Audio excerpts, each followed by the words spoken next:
ఏమండి, ఇంతకాలం మనల్ని నమ్ముకున్నారు, రాసిచ్చేద్దామండి.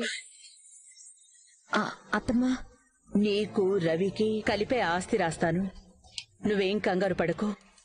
అది కాదత్తమ్మా, నీ తర్వాత నీ వారసురాలిగా ఆ ధర్మపీఠం మీద కూర్చోవాలని ఎంతో ఆశపడ్డాను.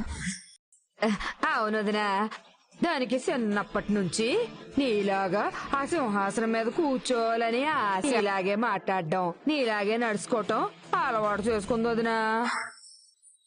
చూడు చాముండి, ఆస్తి అంటే నా సొంతం కాబట్టి దాన్ని రాసిచ్చే హక్కు నాకుంది. కానీ అది అధికారం. అక్కడ ఉండేది కేవలం 4 కాళ్లుండే కుర్చీ కాదు, ధర్మాన్ని 4 పాదాల మీద నడిపించే ధర్మపీఠం. అమ్మా,